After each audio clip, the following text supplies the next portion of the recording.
Please state your name.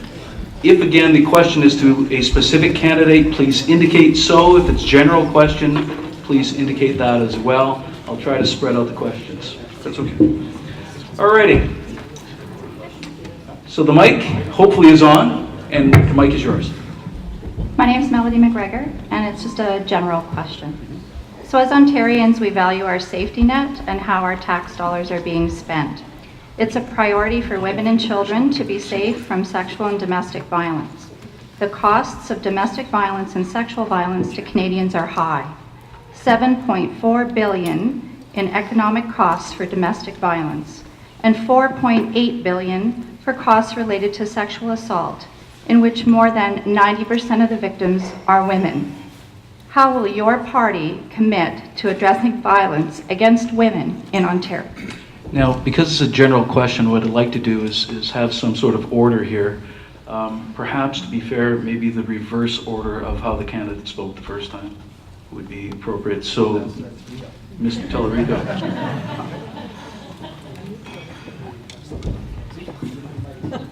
2 minutes.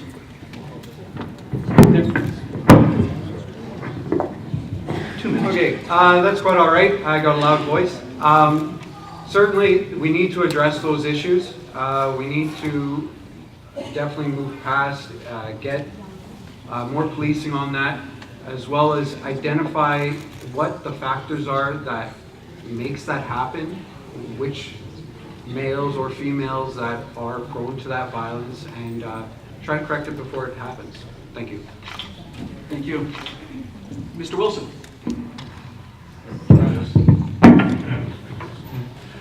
I mean, there's a lot of reasons why this happens. One reason, and it's only one, is the issue about, a lot of times, a lot of violence comes from issues of financial, issues of economics, deadbeat dads, these other types of things that are there. One of those important things we do is we make sure that we do as much as we can to have a robust economy, where people are working, where people are able to feel better about themselves because they're eking out an existence. It's not the total answer to it, I know that at all, but it is an important consideration because we really need to be dealing with this. There are costs. There's costs of policing, there's costs of social services, all of those need to be there. One other thing that I want to say is that because we are looking right now at a $270 billion debt, which has doubled over the past 10 years, which is where we're spending nearly $1 billion a month on interest, the result of that is that we are not going to have the financial wherewithal to protect the most vulnerable. There are going to have to be decisions made, and that is something that I really fear. I fear what's going to be happening when the piper needs to be paid, when we're taking a look at how we're going to make these changes. And that's why we have to address this now, because there are a lot of vulnerable people out there that we want to make sure that are not handcuffed to be able to help them and support them for what they need. So again, issues of policing, issues of mental health, a lot of those things need to be addressed, need to be there, but we have to have our financial house in order as well. Otherwise, decisions will be made to the detriment of the people that you're talking about. Thank you. Ms. Kaziris. Thank you for your question, Melody. I'd like to further add that I believe our social safety net has gaping holes in it. I see this every day. My husband spent 42 years as a public prosecutor, and I think if anything, I understand where this is coming from. We have so many people with so many diverse needs in our community, and it shames me to look at the downtown South Core to see the height of that consolidated courthouse. The last thing, what message does it send to us? I would rather have seen that public investment made into programs back into our community. Thank you. Mr. Northey. This is an issue that I definitely feel quite strongly on, as I have 3 daughters and 3 sisters. So you can imagine that it does matter a lot. When it comes to violence against women, there are many causes, and there is no way any one of us can come up with an answer in 2 minutes as to how to solve it. Otherwise, it would have been solved ages ago. However, the core of how to solve it is things along the lines of working on making sure equality exists, making sure that education is out there, and making sure that when someone comes with when a woman comes forward after a case of rape or violence, that it's taken seriously and not just put aside. And the only way for that to occur is if everyone works together on that. What that means is that whoever is elected has to work with the police, has to work to get the police involved in this, to get them involved with local support groups so that they understand that this is real. It is not just a issue of somebody being hysterical or trying to cause a problem for an ex, all these other excuses that we've all heard over and over again over the years. And the key to solving it is education, I believe, where we get the police sitting down with the people who are the victims so they understand it truly and totally, and that we work in the education system at younger ages so that people understand how it is important for women and men to be respected, and that it is equal, males and females, no more violence. That is the direction that I firmly believe in. Thank you. Mr. Morrow. Thank you. Thanks for the question. A few of the answers have touched on policing, and of course, when the policing kicks in, there's already been a problem. So it's reactive and not proactive. But I would mention, seeing as how it's been raised, that with the City of Thunder Bay at least, there are 8 officers on the force that are being funded by the Province of Ontario, a program that we brought in to the tune of $70,000 per year. It's about $560,000 that we fund those 8 officers, and there was a previous program that was brought in by the Conservatives where officers were being funded at $30,000 a year that was supposed to sunset. We've made that program permanent. So we are funding on the policing side to try and help not only with this particular issue, but with policing issues in general. I would agree with the sentiment that's been conveyed. I think Harold brought it up first. Poverty is not the only cause, but it is a significant root cause of violence against women, violence against children, violence generally speaking. We've had a very significant poverty reduction strategy in place for some time. It includes the social assistance rates. It includes the highest minimum wage in Canada. It includes trying to index that minimum wage to Canada. It includes a program like full-day kindergarten. It includes expanding a student nutrition program so that kids don't go to school hungry, to include 650,000 kids right now, with a commitment in our budget for another 20 million or so to expand it to another 60,000 kids so they're not going to school hungry. There are programs in place that deal with the education component of it through the minister responsible for women's issues. We have a minister who deals with this primarily. Violence against women is a significant part of her portfolio. There are programs to support them, but to deal with it proactively, I think I would agree with John, education is the most. It's an attitudinal shift that we're looking for. Thank you. Thank you. All right, now before we have our next question, what we're going to do is give every candidate 1 minute to respond. We've got a significant line, and we just want to get through all the questions, make sure we hear from everyone. So again, state your name, but again, if it's a question to some specific candidate, please address them. If not... Don Gaynor. Questions for Bill Morrow. Okay. I'm a relatively new resident to Thunder Bay. On arrival, the situation was a doctor, which we couldn't find. I finally set up with the Lakehead Nurse Practitioner Clinic. On my initial meeting with them, they brought it up that they had applied for funding for another nurse and were turned down. And in asking why, I was told, they were told that there was no need because there were doctors in Thunder Bay that were accepting patients. And when I asked them, who are they? And they said, we don't know. That was the reason that the funding was turned down for another nurse practitioner. So I just wonder if maybe you know who those doctors are? We'll give this topic 2 minutes each. It seems significant. Well, thank you. So this is, and I have 2 minutes, this is an issue of primary care, and it's an issue that we take great pride in as a Liberal government. When we were elected as Liberals in 2003, in Thunder Bay, the number used, give or take, there were 30 to 35,000 what are considered orphan patients like you in our community. Today, the number is down to 13,000. We've made tremendous progress on this issue. The nurse practitioner clinic that you reference is one of the examples of a new model of care that we've created that did not exist before. That particular clinic is providing care to 3,200 people. The reasons you expressed that was conveyed to you for being refused the funding is not the reason they were denied. There was another nurse practitioner clinic in existence that had space. That didn't matter to me. I continue to advocate with the Minister of Health on that issue. It's important. Huge progress. From 30 or 35,000 people without a primary care provider down to about 13,000. And I would convey to you that that's not my number. I was interviewed about this just last week by the CBC, by Nicole Ireland, and Nicole told me, Billy, there's 13,000 people still without a primary care provider in the city, and I said, well, thank you for acknowledging that, Nicole, because that's great progress. There's still a lot of work to do. The implications of not having a primary care provider are significant from health outcome perspectives. They impact on our emergency room. So while we've gone a long way, we still very much realize we've got to get farther. I would say finally, this is a chronic problem in small northern and rural communities all across Canada, has been for decades. Our government, through some very transformational changes in the way healthcare is delivered, has made tremendous progress. Thank you. And if there's any other candidate that would like to comment on that question, Mr. Northern. When it comes to individual care from doctors, that is a very big issue. And 13,000 people in Thunder Bay still not having it means that roughly one person in every row of this room does not have a doctor. And that's still too many.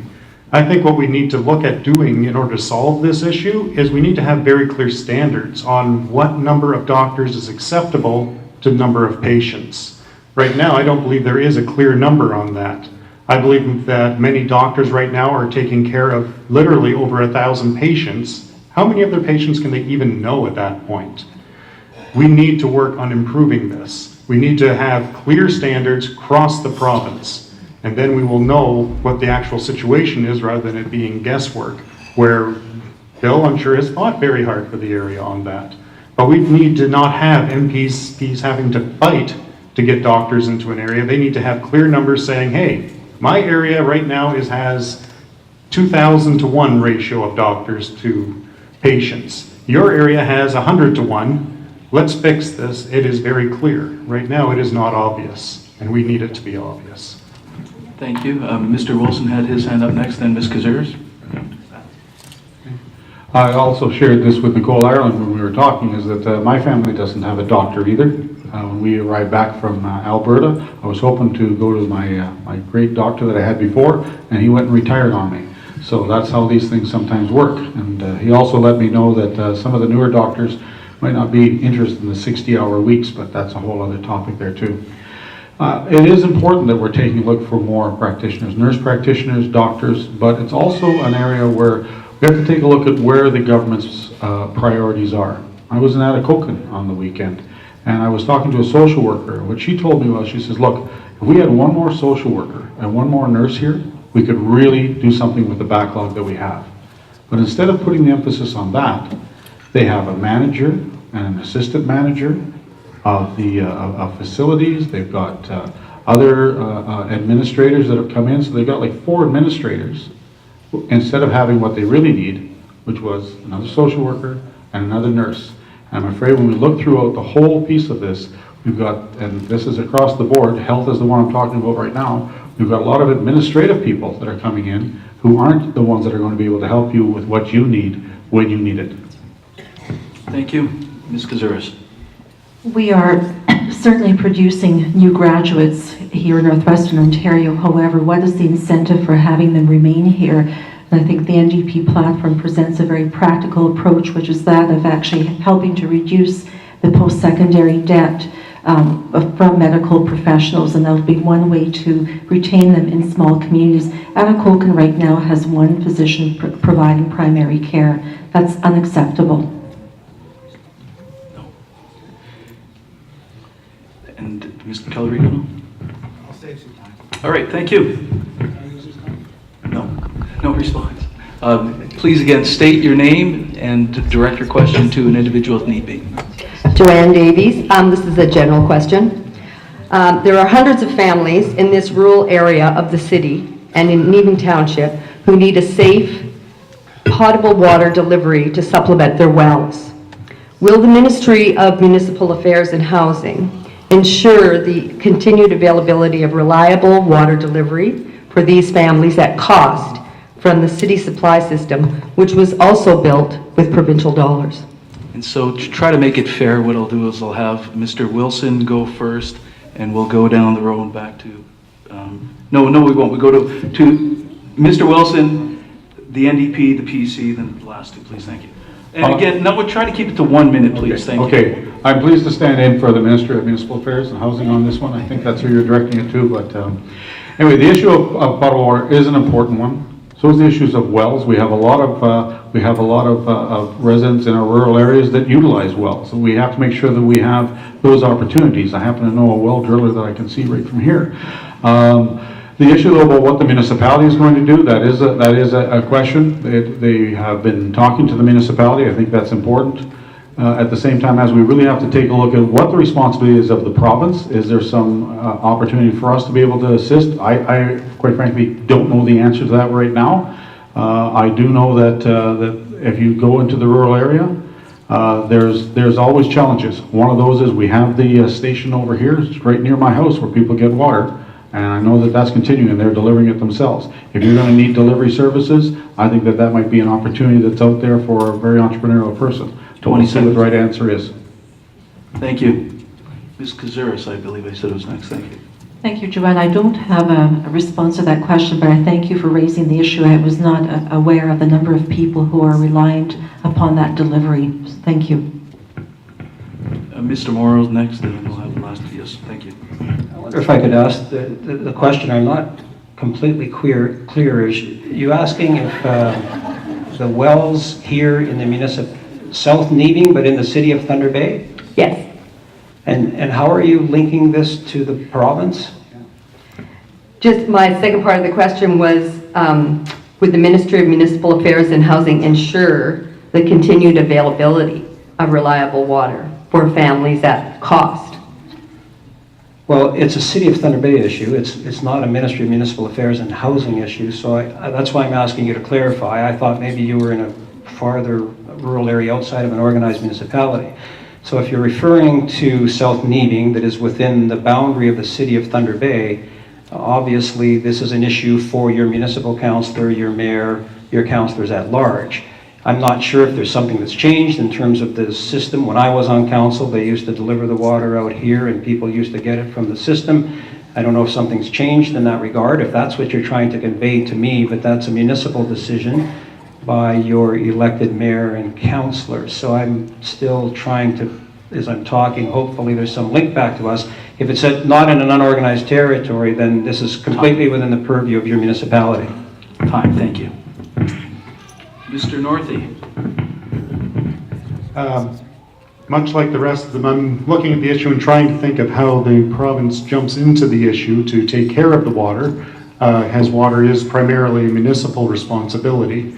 However, when it comes to this issue, I think a good question also is there a historical agreement? If the city had agreements in the past and breaks them, then it is reasonable to be coming up to some of us and asking us to intervene and try to help solve the issue. To sit down with some councillors and just call them up and go, hey, look, there's an issue. This is more your area, solve it. Because it's not right for people to not have access to their water. Thank you. Mr. Tellerico? Thank you. To touch on what the other candidates have said, it is a municipal issue, it's not a provincial issue. If you wanted to, you can give me a list of all the names of people that need water. I'll start up a business, no problem. And I will deliver that water to you at whatever my cost is for fuel. So, anyways, thank you very much. Thank you.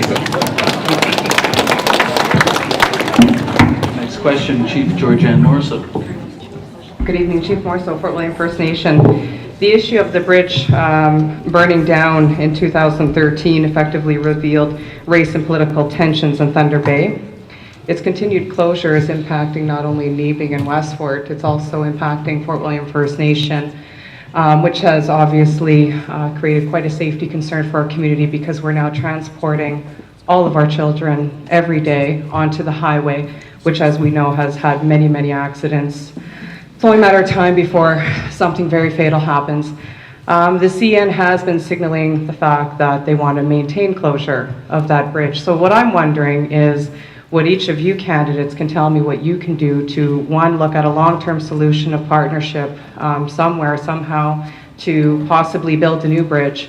But most importantly, in the short term, what can you guys do to advocate on both behalf of Fort William First Nation, but also the residents of both Nebing and Westward and the City of Thunder Bay to open that bridge immediately?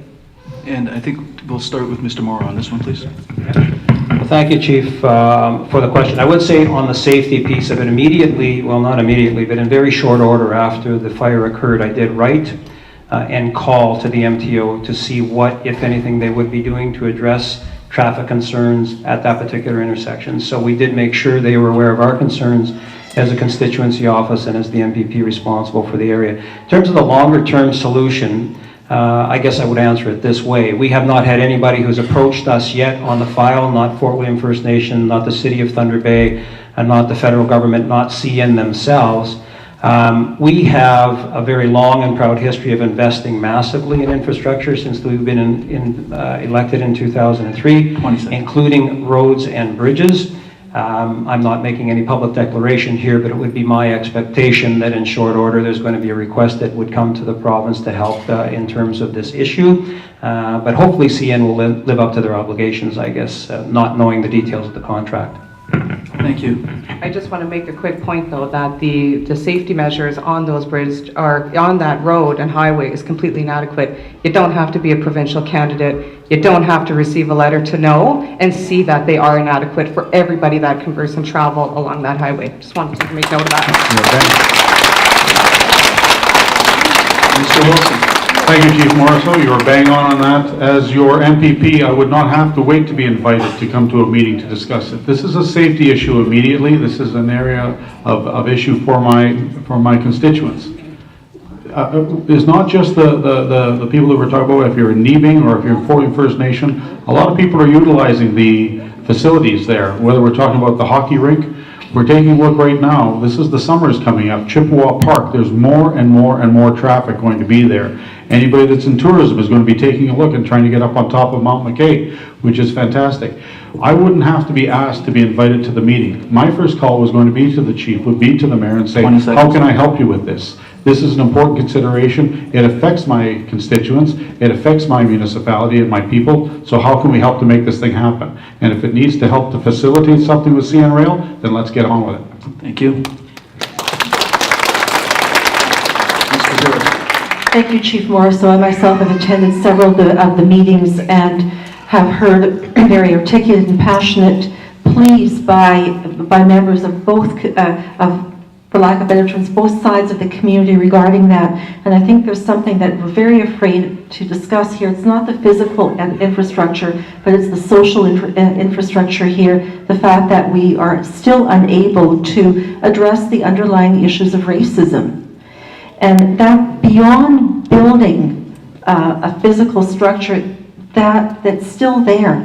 And I see it, I hear it from people, the why, the asking who, whose responsibility, trying to place blame on those individuals. Again, I have to articulate Mr. Wilson's comments. I would not be sitting around and waiting for my child to be on that bus suffering an attack, diabetic or otherwise. I'd be taking action. Thank you. Thank you, Mr. Northey. I should mention, I was born down in southern Ontario, and the first time after I moved up here, the first time I crossed that bridge, I was shocked that that bridge was actually in use. It totally shocked me, to put it mildly. Down in southern Ontario, you will not find a bridge in that horrible shape. The idea that it is acceptable for that bridge to have even been in place blows my mind. I just cannot believe that nobody has actually replaced it yet. The fire has brought it to a head, but that bridge needs to be replaced. I know CN, they are not going to fix it. They are not going to replace it. Let's be real here. They have no interest. There's no money in it for them. We need to get it replaced, send a bill to CN for whatever they are financially responsible for. 20 seconds. and move forward from that point. We need it replaced as soon as humanly possible. And at that corner, let's get some lights up there. We would put it in front of a grocery store tomorrow if there was a new grocery store. Let's put it for safety for our people. Thank you. Mr. Tellerico? On this issue, we don't want to impose, as a libertarian, I don't want to impose any fees or anything on CN and force them to do it. You can't force the province to do it. But I would like to facilitate some sort of discussion between CN, Fort William First Nations, the municipality, and the province to come together and work on this and perhaps mutually fund it. So that's what I'd like to see, is a little bit of collaboration and solving this issue together. Thank you. Sir, next question, please. Thank you very much. It seems like I've stepped right into this. My name is Les Wing. I own Amethyst Well Drilling, and I've worked in the city of Thunder Bay for 25 years. There's a few things I'd like to mention. The first thing is, Mr. Tellerico, you're go down and buy some fuel and go into the drilling business or go into the water supplying business. Good luck on that one. It's way more expensive than you should go back to university, because I think you're missing some education. Can we have a question, please? After 25 years. Anyway, Bill, I know you like to distance yourself from the microfit program and how you're against the windmills, but you know what? It's your party that put it all together, right? It's your party. Listen, I have a relative that retired out of Cameron Falls, right? A few years ago, and he said there's something amazing going on. First of all, there's the windmill farm at Dorian. When the wind blows, they have to shut down Cameron Falls. And I think, Harold, you touched on that, dumping the water. Cameron Falls costs the province of Ontario, us taxpayers, 2.5 cents a kilowatt to produce the power. That's not what they sell it for, that's what it costs to produce it. We pay the windmill farm 17 cents a kilowatt. Now there's a lot of other costs that go on to that before we receive it. But if you want to know why your hydro bill is going up, that's exactly what's going on, Bill. Your party has thrown money tremendously. And by the way, when we're talking about that bridge, there's a clover leaf over here that we're going to move over to where we actually need it. And then we're really good. You know, the Michael Gravel clover leaf at Otter Avenue. Can we have a question, please? Tell me what your parties would do to balance this fiscal imbalance, starting with the microfit program, with the windmill program. These are multi-million dollar, you know, they're making 14% interest on the money they invest. Who here is making that kind of money? Nobody. I mean, it's a real, if you have lots of money, you can buy into this. Thank you. Please address. Okay, I believe it was to Mr. Morrow first. Well, he asked you first, Bill, so let's go with you. Well, listen, I don't think it's 17 cents, it's 12. It is more expensive than conventional electricity, but the suggestion, and I'm sure we will hear a lot about this over the next days of the campaign, that it is the green energy piece that is causing an increase in your electricity bill. I would suggest to you it's only a very small part of it. There are reasons why your electricity has gone up, your price has gone up. I'm not suggesting it hasn't. But to suggest that it is all associated with the green energy project or program is not the case. It is simply not the case. I mean, you threw out a line about the cloverleaf and Michael Gravel. I mean, I'm hearing things now, we're talking about putting traffic lights out here at the corner where all the activity is. We have people that are now designing roadways for us here in a debate, and they're suggesting that that would make a highway safer by sticking a set of traffic lights in. I'm not sure that's the case. I'm not defending it. I think it's the wrong location for the windmills. I've said that from the first time I was elected. The program is there, and we're just trying to deal with the issues. Thank you. And let's pass the mic down to Mr. Tellerico and work our way backwards. Thank you. Sure. To address Les there, when I was talking about free energy, obviously it's a bit away and obviously it's very capital intensive. But once you get those green energies going, there's zero to no maintenance cost. So anyways,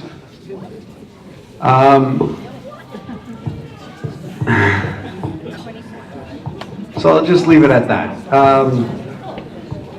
Anyways, I'll just pass on the mic now. Thank you. Mr. Northey? Hey, when it comes to the windmills, yes, they are definitely costing a lot. The microfit program was not set up appropriately from day one. It was set up in a way that really benefits large corporations over small ones. An office I used to work at down in Mississauga had a division that was doing nothing but microfits. And I heard the pitch every day to people with money about how they could make a killing at this with no risk. That's not the way it should have been set up from day one. There is no such thing as free money, unless you're working with government, apparently, in some cases. What we need to do, if we are going to have wind power, we need to set up in a way that works for people, not for corporations. Where if a farmer wants to set it up, 20 great. seconds. But if somebody wants to set up a giant wind farm, it must be in agreement with communities, not just set up to make profits for some corporation downtown Toronto. That's the direction it needs to go. Thank you. Ms. Kaziris? Mr. Northey and I had a very interesting discussion prior to this exactly about the community-based entities. There are many, many models that we can rely on, including those in Europe that are entirely owned by communities. There's no room for corporate Canada or corporate USA to come in and line their pockets and line the pockets of their friends in order to continue these programs. There's no way. Community-based only. Thank you. Mr. Wilson? I mean, the Green Energy Act, it's the issue, they also took away the local control. And that's what a lot of you people are talking about here as well. They took away local control, took away a lot of those pieces. And I'm sorry, you can't just wash your hands and say, well, yes, my government brought in the Green Energy Act, but what are you going to do? You know, I'm trying to help the people here. Well, helping the people here would have been the thing to do before they passed the Green Energy Act. It would have been making sure that those changes reflected what was going to happen to all of us before it was passed. You can't just pass this and just say, oh, geez, what a horrible thing. Let's see what we can do. The other thing is not just repeal it, put the control back where it belongs. And yes, it's not costing us so much right now for that one piece, but a lot of other things are. Those energy costs are going up and up. They have tripled over the life of this government. They're going to go up another 42% according to their own figures. So whether or not it's this little piece here with the wind farm, that's immaterial. The costs are going up, and everybody out there knows that we need to get that addressed. Thank you. Next question, sir. Please state your name. Thank you, Erwin Butikov from Deebing. I recently retired after 39 years of flying airplanes across Canada and around the world. And in that time, I've seen every level of government, municipal, provincial, and federal, impose some of the highest taxes and fees in the world on the airline industry, turning it into a cash cow. As a result, 5 million Canadians, and 44,000 of those, drive across the border, pick up cheap fares. This results in the loss of 9,000 jobs in Canada, and Ontario representing 40% of the population, 3,000 jobs. Or another airline almost the size of WestJet.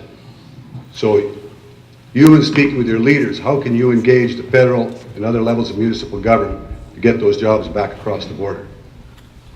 Is this a general question? Yes. Thank you. I'm going to start with Mr. Northey on this one, please. It's a very good question. It's a bit of a challenge for the provincial candidates to address because, as you mentioned, large part of the fees are federal. Provincial fuel taxes. Yeah, there are fuel taxes and the like. The biggest challenge, though, is that on as well? Yeah. When it comes to all of it, I used to live in the Toronto area, as some of you know, and my boss, I know, regularly drove across to Buffalo to fly. He never flies from Ontario. He always goes down to the States to fly. So your point is a very good, strong one, that right now the fees have hit the point where it does not make sense to fly out of Canada if you're going anywhere outside of Canada. 20 seconds. But unfortunately, the vast majority of the costs are federal. It'll be very hard for us to address that provincially. Outside of, like you say, the fuel tax, and I'm not sure how much that'll affect it. The worst of the costs are the fees directly applied to your ticket. Ms. Kazuris? Thank you. We certainly need to have a very frank discussion here between two levels of government. One, the federal that regulates all control of the industry, but more specifically, I think there's great opportunity to engage in some local partnerships, regarding the expansion of services in Northwestern Ontario. I mean, certainly we have models like Wasaya Airlines, other community-based airlines that might be able to pick up some of that, some of that business if, again, the feds can kick in some assistance over the fuel taxes. Thank you. Mr. Wilson. When I was with the Thunder Bay Chamber of Commerce, we worked together with colleagues across Ontario and the Canadian Chamber of Commerce, looking at those issues regarding the costs of aviation. And as you said, I mean, it was driving people to go across the border. So taking a look at all those issues, how can we address those? That's why I couldn't believe it when I looked at the bloated budget that the Liberals were about to pass, the $12.5 billion deficit one. They did find some ways, though, to raise some revenue in that. One of those was another tax on aviation fuel. That was the idea. Okay, let's see, what can we tax that people aren't going to notice? Nobody's going to notice taxing aviation fuel. Nobody flies. Maybe that was their idea. I don't know what it was. But to have picked aviation fuel when we know how important it is for our economy, and especially in Northern Ontario, that was a shocker. Thank you. Ms. Moore. Thank you. So the question very, very fairly represented the fact, I think, that, this has been a situation that has existed for a very long time, and so I guess the costs that are associated with your question, you're fairly apportioning to all different parties that have formed government in Ontario over the last number of years, and I thank you for that fairness. I guess for me, I would say, if it is having a significant impact, obviously it's something we need to look at, but when I think about the Thunder Bay context, I remember that not long ago when Air Canada had a monopoly in our neck of the woods and it cost you $1,200 to go to Toronto one way. We've seen the industry grow in our market, and we've seen the industry grow in Canada with the advent of WestJet in the last 15 or 20 years, and more recently Porter Airlines. So for me, those are the two obvious examples. It seems like it's grown. It certainly seems to me like it's gotten significantly better in our market. So while I take your point and trust with your experience, you know what you're talking about, it seems like we've had pretty good success in Canada in establishing a pretty competitive, robust airline industry competitive place right now compared to where we were 15 or 20 years ago. Thank you. Mr. Tellerico. So as a libertarian, we'd like to see less taxes and less fees. Wherever we can, we should cut it. A lot of those fees are linked directly to carbon emissions. If we could, again, use technology to eliminate any use of fossil fuels, I'm sure right away you'd see less fees, less tax. Thank you. Thank you. Next question, please. Again, state your name and direct a question if you have it to a certain person. Okay, my name is Lauren Lacey, and I'd like to address this question to all candidates, okay, in this regards to the event center that they're proposing in Thunder Bay. Now, the Thunder Bay Event Center proposed is clearly not economical and viable without a professional hockey team. Why would Ontario contribute tax dollars to professional sports, and why would the province allow City Council to use over $25 million of city taxes, our taxes, for the project while refusing, okay, for a local plebiscite? Now, that goes to, they've said that they need the dollars from the province, they need dollars from the federal government. Why would the government continue to allow them to spend money, okay, which is when it's not even viable? And it has to do with our tax dollars and managing it. So I think that is the province, I mean, Bill, you could focus on this question, is the province, or would the province be willing to even back this project at all? And I'd like to hear from all of you. Well, do you want Mr. Moore to deal with that first, Mr. Lacey? Sure. Okay. Whatever. There were a lot of points to your question. First of all, the province does not allow municipalities to do it. They're an order of government. They decide what they want to spend their money on, so it's entirely up to them. They can hold a plebiscite if they want, or if they don't want. That's entirely up to them. At some point, I believe what's going to happen this fall is you're really having a plebiscite in the municipal election. It's not going to be a plebiscite where you get to directly vote on the question, but I believe this election municipally this fall really will be a plebiscite on the event center. It is that top of mind with so many people.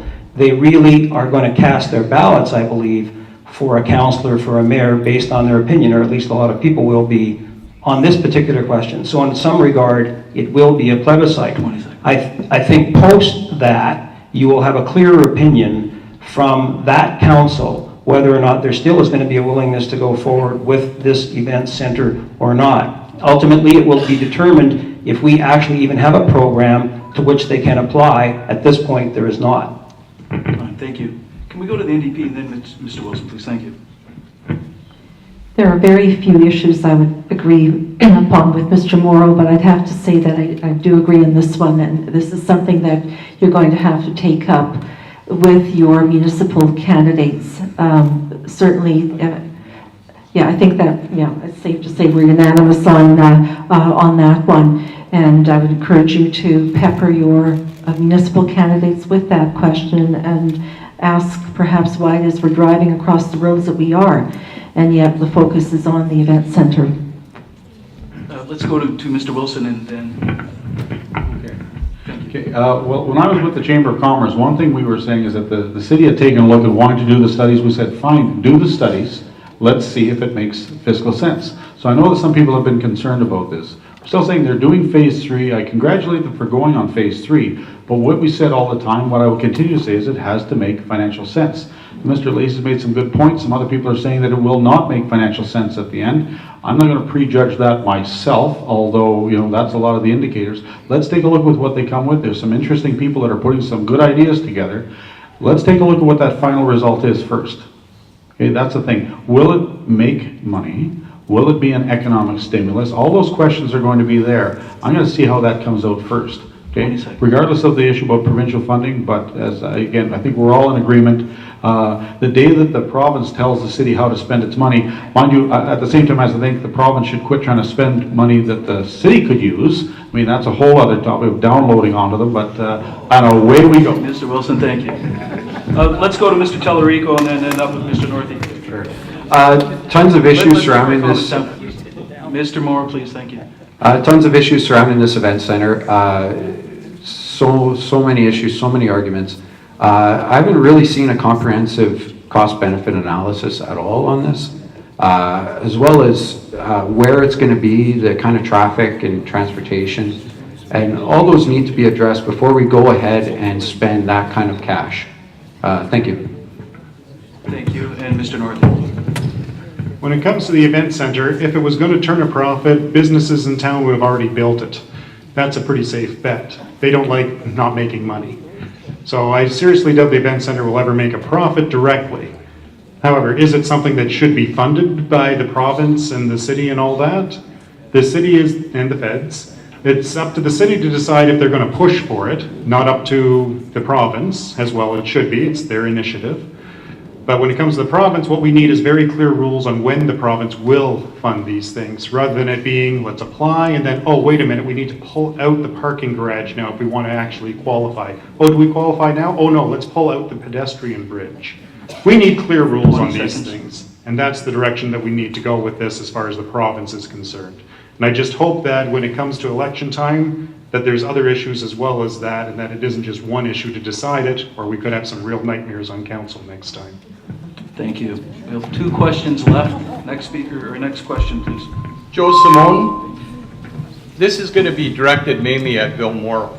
I'd like to start off by saying thank you very much to the Escarpment Committee.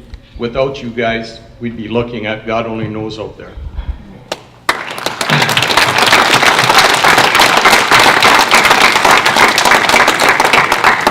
It was a grassroots committee of real focused people. But the traction really took off when Fort William First Nations got involved in this project. Your government, under the McGuinty government, brought in the Green Energy Act. The Wynne government is basically no different. And what I'm worried about, are you going to toe the party line? I know what you're saying here tonight, but what is going to happen after? And the other thing that really worries me is the MOE not making a decision. I'm worried they're going to hold off until after this election and they're going to hammer us. So I want to hear what you got to say. And I'd like all the other candidates to Well, but you just heard from Fort William First Nations that they want them to hold off. The request to me was to get MOE to hold off. So please don't phrase it that way. I was asked to confirm for them that MOE would not make a decision before the Fort William First Nation could have their duty to consult heard. So please don't characterize this as we're pushing it beyond an election. That's what we were asked to do, and that is exactly what we're doing. In terms of toe the party line, how can I be any more clear with you than from the first time I was asked this question about where it would go? When Chief Morrisseau was elected, the first call I made, I phoned her within a week of her being elected, and I asked her, what's your position are you opposed? Good, so am I. I went out and I had a meeting with her. As soon as Kathleen Wynne became Premier, she came to Thunder Bay. I took her out for an hour-long meeting with the chief so she could have a meeting with her. I phoned the mayor of Nebing, Ziggy Polkowski. I said, Ziggy, your municipality is still on record as being in favor. Pass a resolution saying you're opposed. Help me. So I got the chief a meeting with the premier. I met with the chief. I got Nebing municipality to pass a resolution opposing it. Time. And I'm publicly opposed. How much more can I do for you? Mr. Morrow, time is up. Thank you. Just to be fair, there's no question. The city of Thunder Bay was the one that opened the door to this. There's no question there. We all know that. But we got to stop this thing. No matter what, it has to be stopped. Would any other candidate like to address the issue at hand, please? Again, the work isn't done until the work is done. You know, until this thing is done, it's always going to be over there, over us. One of the things that our government will do, yes, we said we will repeal the Green Energy Act. We will also not approve any more projects. And any projects that have been approved, especially anything that comes under the wire, we will look at on a case-by-case basis. And I can tell you that the case-by-case basis one I'll be looking at is that one, and looking to make sure that we do not proceed with that project in any means necessary. Thank you. Mr. Northey? And when it comes to this issue, I'm very glad to see that Bill is very passionate on it. My big question is that why is it still on the books when he's been in power, full access to all the levers of power, and it's still on the books? I'm also, my biggest worry right now though is what are the costs of canceling it? I haven't heard what the costs are for canceling this program, and a lot of us are very nervous up here. We've talked with each other. What are those costs? We saw $1 billion thrown away in Toronto to have 2 gas plants canceled. What is it going to cost to get this canceled? I worry when I hear about canceling the Green Energy Act. How many costs are we going to be whacked with if that happens? 20 seconds. We have to watch some of those things, and we need to know when these contracts are signed, what is signed, what are the costs for it, so that those of us who live here, when we fight against these, know what are we going to be in for when this thing gets canceled. Because I know I sure don't want to see my taxes go up to pay so that this doesn't happen. Mr. Northey, time is up. Thank you. Mr. Tallarico, do you wish to address this? Ms. Kazuris, do you wish to address this? No? Next question, please. State your name and who your question is. Hello, my name is Patty Bates, and my question... Okay. Right, my name is Patty Bates, and my question is to Mr. Morrow and anyone else who wants to add a quick response. Mr. Morrow has listed some of the Liberal expenditures that our area has benefited from, and it appears from comments that he and the mayor have made that the city is also looking to them to support for the event center. So I just want to remind Mr. Morrow and others in attendance that we have a provincial debt that is about $276 billion, and that has increased incredibly during this government. We're adding about $1 billion a month to that debt. We are paying 10 to 11 billion annually in interest on that debt. So I'm just wondering, what is your government's plan to reduce that debt instead of increasing it by $1 billion a month? And if interest rates were to increase to more historical levels, like many of us are familiar with, right now they're paying maybe 3% interest, but if they went to 6% or 9%, that $1 billion, 10 to 11 billion in interest would be 30 billion if it tripled. So what would you find that you would have to cut in order to make those interest payments? Because it's easy to keep promising all these things that people enjoy, but someday we have to pay the piper, as been said, and I hate paying interest, and I hate to think that we're paying 10 to 11 billion in interest in our province right now. Mr. Morrow. Well, there's a lot there, and they're giving me only 60 seconds to answer it. So when we were elected in '03, my conservative friends left us with a $5.5 billion deficit during very good economic times, just to try and put some balance on it. We balanced the books. We had balanced budgets for 3 years. The recession hit in 2008, and of course that led to some very difficult decisions that we had to make. Many places have invested heavily. We chose to invest. I'm the MPP for Thunder Bay Atikokan, and I've been proud to do it.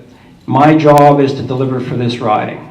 And I will continue what you call promises. I'm talking about our deliverables. People talk about energy. I fought like heck to save both of the coal plants in my riding for 10 years. To save those plants required $200 million a year tax dollars. I got that money spent in this riding to convert those plants. One still to be converted, but it will.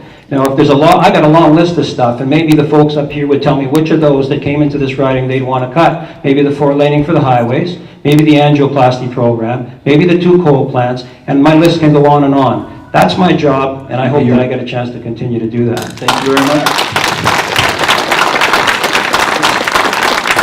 Okay, I'm going to feel like I'm auctioning you a minute. Okay, so make it even feel worse, that $12.5 billion deficit works out to over $34 million a day we're overspending. $34 million a day. Now, you think we need an election? I certainly do. This cannot go on. There's got to be some adults in the room at some point to say to the kids, sorry, you can't have everything that you ask for. We have to take a look at our financial situation, because if we do not, and I'm telling you this right now, it's going to be saddling our youth with this. There's some wonderful youth I'm looking at right now. This would be the ultimate dine and dash, okay? To rack up all those costs, and when somebody's got to pay for dinner, where did those people all go? Well, they've all left. And now our youth have to pick up that. And you know what? They might just pick up the tab and go, you know what? Maybe I'll pick up and go to Alberta instead.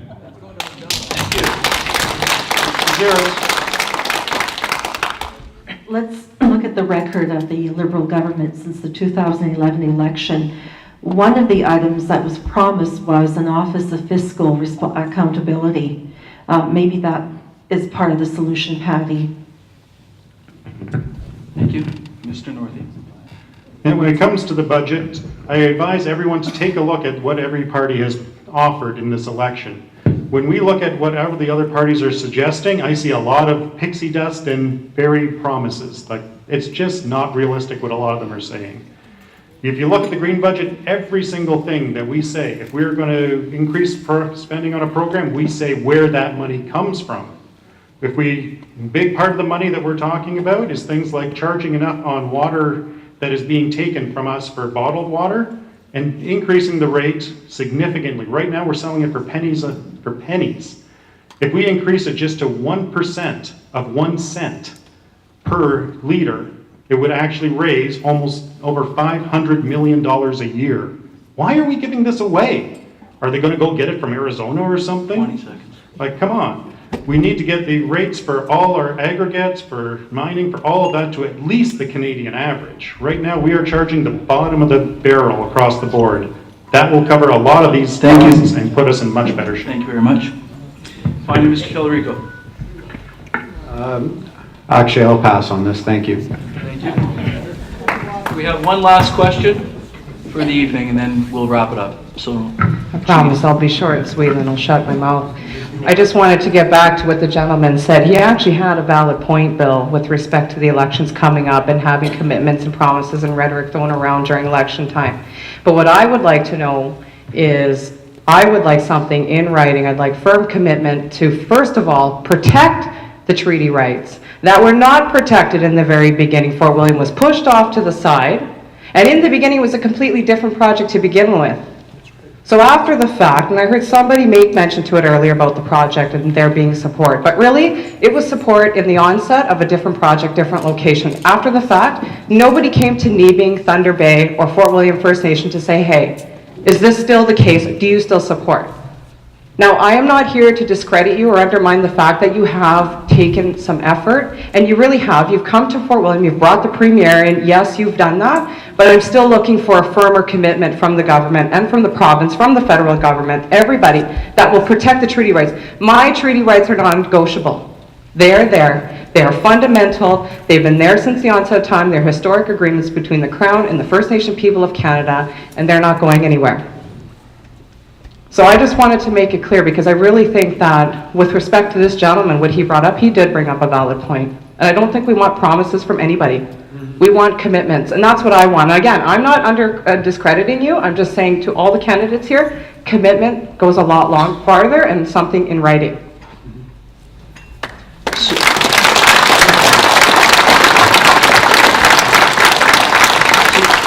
just to put that in the form of a question, I think your question would be, what commitment can you get from these candidates? Let me to sum protect that up treaty in rights? one question. That's it, right there. What kind of commitment will we get? And I'm asking, please, can we have it in writing? Not, what's that? More money. Well, I mean, you know what? We've drained a lot of our resources. So has the escarpment group. I'm sure the city of Thunder Bay, well, they're nailed against a wall with a $120-something million lawsuit and needing. So yeah, more money would be good actually. But with respect to the question at hand, I am looking for something in commitment and in writing to say that their treaty rights of 1850 will be protected and honored. So Mr. Morrow, you're on the hot seat. Yeah, I believe it was directed to you first. First of all, Chief Morris, so when you say you don't want promises, I'm not sure what promise I made to you tonight that you're asking or questioning. I haven't made you a promise tonight. Didn't make you a promise. What I told you was that what you wanted has been delivered. That your request to have your duty to consult heard, judicial review, your injunction, that it's happened. If you want that in writing, I'd be happy to try and get that for you. I can. Which was forced. We had to go to Yeah. court. We were forced Right. to go there. And okay, I don't want to have an argument with you. I'm just simply saying to try and address your question. One, I didn't make you a promise. You talked about promises. I told you that what you requested here, what Wyatt came to my office a couple of days ago and requested, is in fact what's happened. And so your request to have your traditional treaty rights honored and respected, that's what happens through the consultation process. That's what you want, and that's what I told you in my opening statement tonight. We've delivered. I'm not sure what more I can say to you. We've answered the same question 3 times. Time is up, thank you. And again, the question is, what commitment can your party make to protect the treaty rights of the Fort William First Nations? Let's go to the NDP then. Mr. Wilson, please. Thank you. Chief Morris, so I'd like to look at you as a woman to another woman, that there is necessity here to sit down as individuals and to have a transparency. I don't see a lot of transparency. I see things that are opaque. And it's kind of interesting, when things are opaque, you think that you're seeing through them, but you can't. So that's all I can offer, is a transparent discussion. Mr. Wilson, please. And again, the treaties are written. That's the commitment that has to be met, is the treaties that are written. So if it's a additional thing to support that what's written is written or be conveyed, is that what you're asking for? That's something that I would pursue. I mean, I can't make a thing on part of my party right now, because to me, every one of the treaties that we have, that is a written treaty. It's important that we respect those treaties and that we enact upon them. So that's, in a sense, that's already there, but it needs to be done. So if there's something else that I can do, I will, and you know that I'm very happy to come and sit down and let's make things work. Because the only way that this is ever going to proceed, the only way it is to work together. There was one comment made that then the Fort William First Nation got involved. They were always involved. If nobody talked to them, that doesn't mean they weren't involved. They were always involved in this process. Mr. Tellerico, and we'll end it up with Mr. Northey, please. Yes, it's essential that we consult with the Fort William First Nations. We need to adhere to any judicial reviews, oversights, any treaties that were signed, and all the provisions in there need to be met. Thank you. Mr. Northey. Yeah. When it comes to treaties, those are contracts essentially, and we cannot be breaking contracts. The last contract that was broken by our provincial government cost us over $1 billion. Obviously, we're not going to be seeing $1 billion for this case. More, please. Go ahead, Okay. Mr. Yeah, so the bottom line is First Nation rights need to be respected. There is no question. Our candidate over in the neighboring riding of Thunder Bay Superior North is First Nations, and I know that he would be quite furious at me if I ever did not pay attention to First Nations, and I wouldn't blame him one bit, as would various relatives of mine.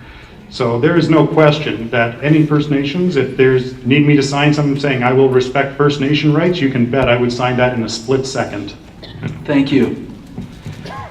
That concludes our evening. I'd like to thank you all personally for coming out, and we're going to have Mr. Beals with some final words, please. Thank you. To everybody, thank you very much for coming out. To the candidates, I really appreciate you taking the time to speak with and listen to our community. Thank you very much.